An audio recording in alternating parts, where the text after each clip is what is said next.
Right, wow, we've gone from the local to the very specific, so we've had a very mixed session. I'm going to talk about something which is at a pretty broad scale and talks about particularly the spatial modelling for Eyre Peninsula and its relation to NRM planning. I'd like to acknowledge my co-authors, Brett Bryan and Sylvia Bratherton. So as we would fully appreciate, when we're dealing with regional natural resource management, it is set within a complex social ecological system. So you've got all these elements: people, ecosystems and economics. And when you try to deal with that as a whole, in a holistic way, then we're certainly going to need some better tools, and some processes to look at how we can make better adaptation decisions. And so the context of this is to look at this project that I've been involved with, Landscape Futures Analysis, and how does it help Eyre Peninsula NRM planning. So briefly, Landscape Futures Analysis deals with spatially explicit 1 hectare scale data at a regional level, and it's collated. Wheat crop, tree crop, plant distribution and conservation area prioritisation models are run with current and future climates. And then the productivity responses to climate, dollar returns to commodity prices and costs, and distribution of species are estimated and shown as maps. And the aim is to provide regional and state planners with options for planning. So there we've got the basic structure, bringing the data together, running a series of models, having a look at the responses you get over a range of scenarios. So the climate scenarios, designated here S0 to S3, range from historical mean data, the baseline information, right through to a severe warming and drying. And in fact, when we have a look at what we're experiencing currently, we are much closer to S1 climate than we are to S0 currently. Then if we have a look at this interaction with prices and costs, so we're using agricultural price here associated with, and the surrogate is wheat price, and then the carbon prices and costs. And we start off with the current information that's available, and then we allow half of that, those prices and costs to be used, or 1.5 or 2 times. So you can see when you start to put all of that together, you get an immense number of combinations that you can start to look at and to get some idea of how it's going to affect the outcomes. So there is a Landscape Futures Analysis tool user interface, and it looks like this. And on this, so here's the region, shows the NRM extent. Then we've got towns marked in here, and you can get a lot of the static information and remnant vegetation or protected vegetation. And the background stuff is showing the yield distribution under an S0, so wheat yield distribution under an S0 climate. I particularly point out these 4 management modules up here: agricultural management, biodiversity conservation, carbon sequestration and weed risk. And I'll give you examples of each of those just to see how it performs. So let's have a look at the agricultural management. So the map shows the distribution of yield. In the darker the blue, the bigger the yield. So we're up here around 4 tonnes per hectare. And of course then in the northern areas, the drier areas, lower yields are expected. So these are so the distribution is influenced by climate, by rainfall predominantly, and by soil conditions. So what does it tell us when we go through the climate scenarios? As we go from a baseline up into a slightly warmer, drier climate, on average, it looks like yields will increase slightly, predominantly caused by increased yields in the wetter areas. But as it goes to more severe warming and drying, then those yields start to decline. And of course the agricultural value follows pretty much follows the yields. What it does tell us is that those marginal areas up in the drier areas, as it gets warmer and drier and becomes more severe, then they become more affected. Their decreases in yield are greater than those in the higher production, higher rainfall areas. That doesn't say that people won't continue to grow wheat, as we'll see. Let's have a look at the carbon sequestration. So now we're talking about carbon taken up by eucalypt plantations. And here we've got an example of the green areas where if you've got a severe climate and you've got, optimistically, a price of $45 per tonne of CO2 equivalent, then you end up, two things are apparent. One is that you end up with areas that would be viable for carbon sequestration that are scattered throughout the region. Not confined to any one region, but it is, you've got a greater likelihood that these would be more viable because you can grow more carbon where it's wetter. Now, whether it displaces agriculture is another question. So the mean carbon sequestration decreases over as it gets warmer and drier. You can see there's a big change associated with the carbon price. So if the carbon price is very low, and this is under a basin, this is just looking at an S1 climate, only 2% of the land area would be remotely viable for carbon sequestration. But of course, as the price goes up, then if it was up at $60 a tonne, then 2/3 of the land area may be viable for carbon sequestration. What about biodiversity conservation? Now, what we're talking about is looking at the distribution of species. So here this map shows the biodiversity benefit, where the bigger the biodiversity benefit, the more species you have, the greater diversity of species, and the more frequent are those species. So you see those areas, these are just outside of the northern fringes here, outside the major agricultural areas. This is the Cleve Hills. The wetter areas down in the south have higher biodiversity benefit.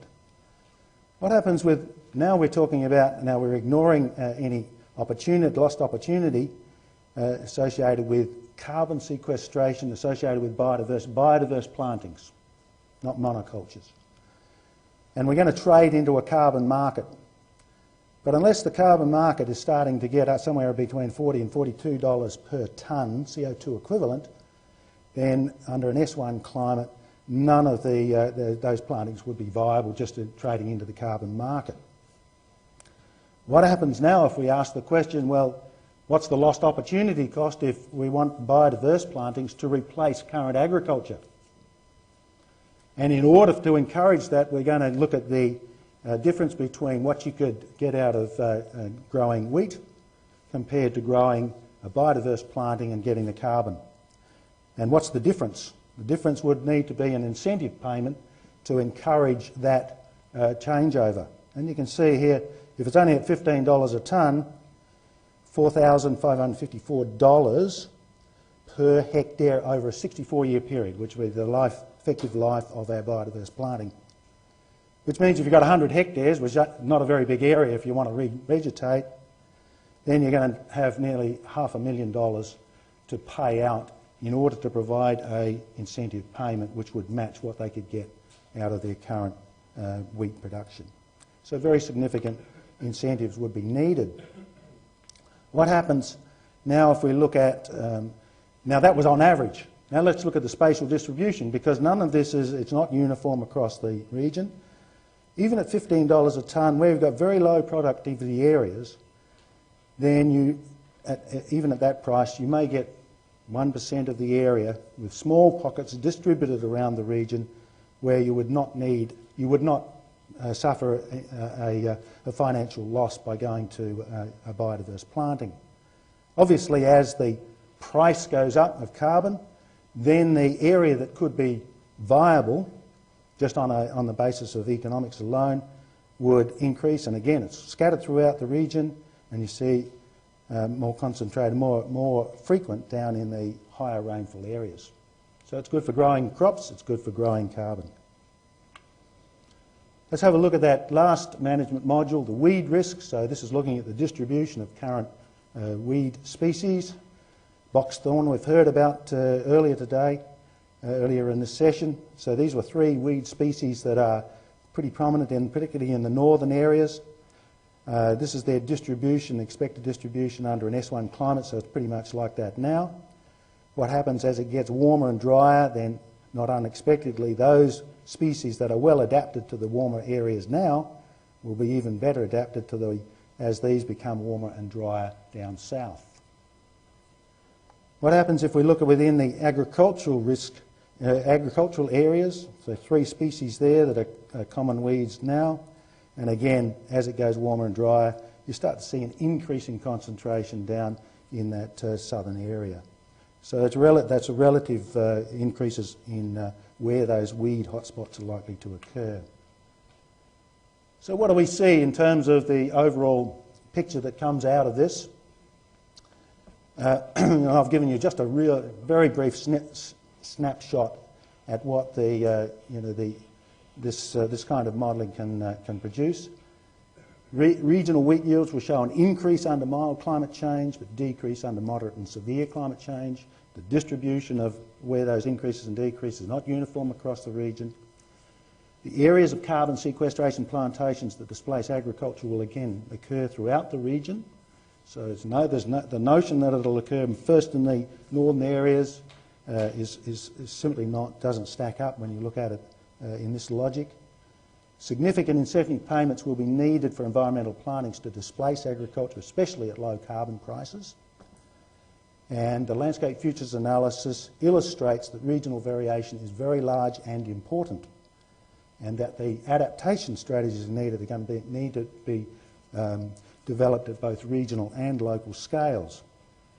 But most importantly is to get across the message that the changes in prices and costs of both the agricultural commodities and of the carbon, and how that plays out, has a much more dramatic effect on what land use change we see occurring within the landscape than simply climate change alone. And given the complexity of what we're trying to deal with here and trying to get some idea about how to manage into the future, unless we use these kind of integrated landscape scale planning tools to inform us about what options we might have available and what the consequences might be, then I fail to see how we can adequately plan when we've got this, as we can already see, this avalanche of pressures, the prices, costs, the climate change, the social expectations, how that we are going to plan well to adapt well and fast enough with these changes coming upon us. Thank you for your attention. Thank you for that. We've probably got time for a question or two. Mm-hmm. Yep. Paul. I was just wondering, so it's really interesting to see. I'm just sort of wondering, like, how you factor in sort of opportunity costs. So, from the farmer's point of view, obviously they've got, you know, their prime agricultural land, and they've got that sort of shitty paddock kind of. Sure, yeah. That's you know, that might be a bit sandy or rocky or whatever. And so that presumably that affects that sort of price point at which they will actually change land use with a relatively small incentive payment. So I wonder if this is that. Well, yeah, what you've just illustrated is that there's no question that there is incredible local variability, and farmers are very good at knowing where that is, although often they try to, they still farm on average. But when you start putting up an incentive payment, then I suspect a few more of them will come out of the woodwork.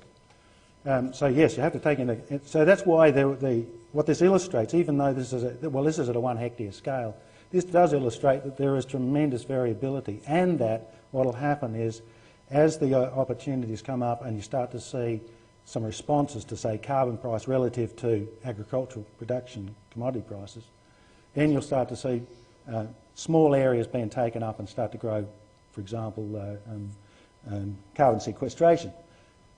If they're going to go into biodiverse plantings, of course, that's another dimension, because the amount that you can trade into carbon will be less, because you just don't grow as much carbon. But there may be other advantages which we might want to, that's why you would have the incentive payment in there. That amount of biodiverse carbon you can grow, is that just above ground carbon? At the moment it is, that's right. Yeah. I think there's one more question up the back. Yeah, my question was similar to the end of that discussion, and that how would you incentivise farmers to plant biodiverse plantations rather than just monocultures? Will that come in the form of incentive payment, or? Yeah, that's right.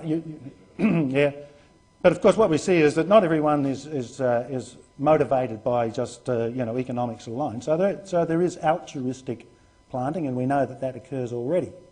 And how much that incentive payment needs to be will obviously depend on people's circumstances and their attitudes towards it.